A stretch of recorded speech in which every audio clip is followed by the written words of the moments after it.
Today, we're excited to spotlight Janice Lichtenwaldt, MCC, an executive coach, facilitator, and longtime contributor to the coaching community here in Washington State.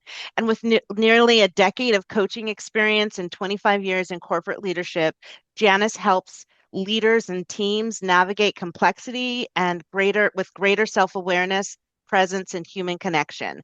We're excited for her to share her story today and give her perspective.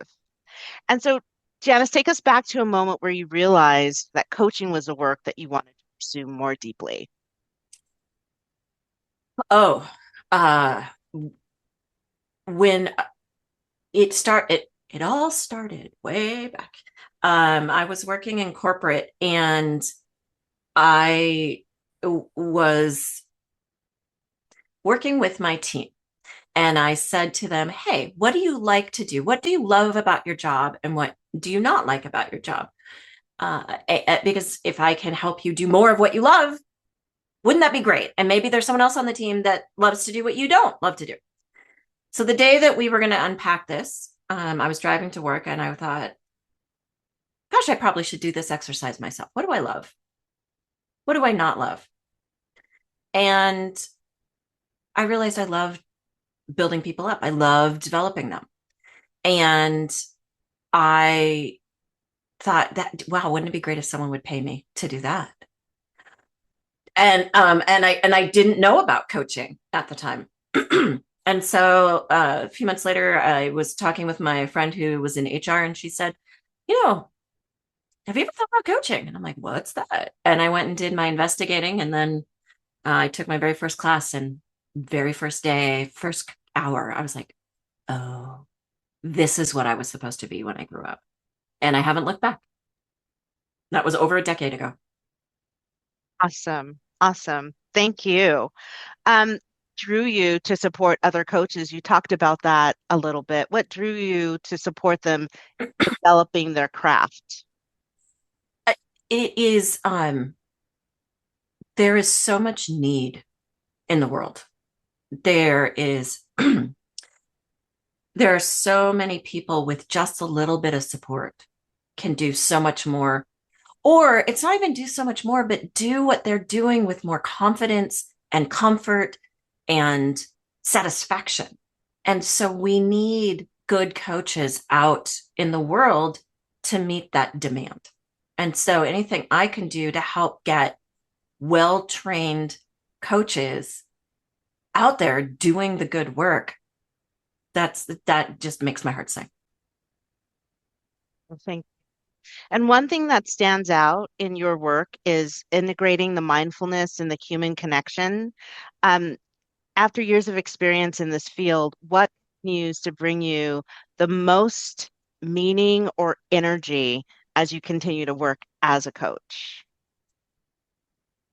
Uh, it's, and I'm sure this is true for nearly all coaches, but it's that moment that you see the realization like come across their face and their eyes just kind of do the little bit of a, oh, and you Breakthrough. the breakthrough, they got it. They got Yeah. it because they've done the work. I mean, um, I've created the space or the container, the crucible for them to do their work in, but Mhm, they did the mhm. work and then they got there. And that it doesn't happen all the time. When it does, it's like, yes, yes. And that's what keeps me going. And also when people, especially women, so I mostly work with women. I love working with men too, but I tend to work more with women.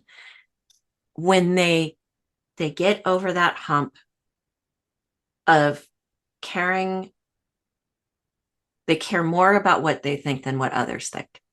Like they make that switch and that they can sit back with confidence to say, yeah, actually I don't care what they think, to the Yeah. extent that is of course professional and reasonable and all that, but that they aren't driving themselves based on other people's expectations but on their own.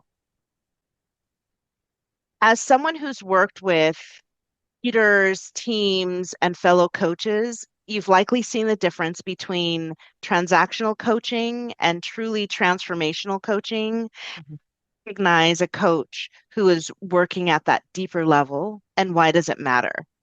What I see in coaches who are working at that more transformational level is that they give space confidently to the coachee or the client to do the work, and that they, the coach, are willing to get fired by saying the thing that needs to be said in the moment with loving kindness, in support, not blaming, not shaming, not making the other person wrong, but saying, hey, here's the impact that your words are having on me. How might that be impacting the people around you?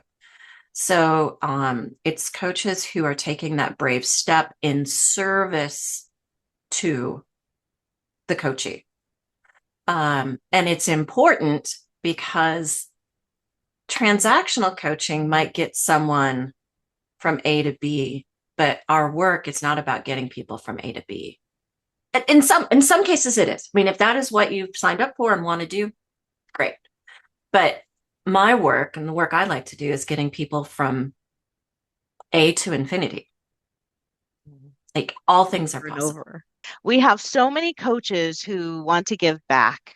They want to give back to the profession, and they've asked even in our survey that comes out twice a year, how do we give back in meaningful ways? How can I contribute in a meaningful way? What would you say to them? There are so many different paths. One is to actively engage in the community, be available to support. Even if you're a brand new coach, you're coming in with all of your life experience and all of your professional experience. So it could be, I could come in and say, hey, I'm going to be working with, I believe you work in data and technology stuff. Am I getting that Yes, right? my Yeah. background was in data Yeah. and So I could technology for come, 17 years. yeah. So I could come into the community and say, hey, we're going to be working with this client. I've got this. Does anybody have any recommendations or thoughts about this? And let's say and you could raise your hand. And even though you're a brand new coach, I mean, you've been doing it for a little while. Yeah. But that contribution of being willing to share, that is another thing that I've found with the majority. I mean, there are always outliers, but the majority of coaches are so generous with their time and with their information. And I do operate absolutely from a place of abundance. There are more than enough clients out in the world. I do not need to compete with my coaches. If I help with other coaches in my community, if Mhm. a rising tide raises all boats. So like we help each other out. So that's one way, contributing actively in the community, showing up at events and just hanging out so that we develop that net, that connective tissue. And then so that's about our community, the ICF community and all that. But also like this week is International Coaching Week, while we're recording this. And Right. really, keeping a part of your coaching practice available for pro bono. While I'm not doing the pro bono work this week, I've made arrangements with a client to do a Lego Serious Play workshop for her team. She's a principal at an alternative school up in Monroe. And I'm doing a full day session with them and giving that as pro bono because one, I believe in their work, but also it helps them see what coaching can be like. And so giving Yeah. the gift of coaching into the communities to the extent that you can afford to do. So a lot of our work is one-on-one, isolating, or doing things on Zoom. So when it comes to the role of a community in a coach's development, how can coaches intentionally build that for themselves? They have to be intentional. They have to want to do it. And it can be really hard to carve out the time, but it is a part of our development as coaches. I mean, there's a term called social constructivism where one learns more in the company of others. learns deeper faster. And coaching can be very, very lonely. So I also am an Enneagram practitioner. So Enneagram is like, I love it. And I am a self-preservation. I'm a self-pres 7. So what that means is I make sure I take care of myself. I survival is important to me. I make sure I'm fed and watered and all of that so that I can take care of other people. Um, but we have to make sure putting our oxygen mask on first. You've got to take care of yourself.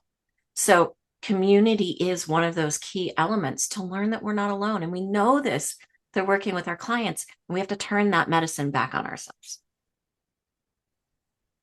Yes. Great. This next question is around the future of coaching. Mhm. So, like, we're healthy and we're moving into the future and we're thinking about how the coaching profession is evolving. Um, what do you see leaders need most from us as coaches in the years ahead?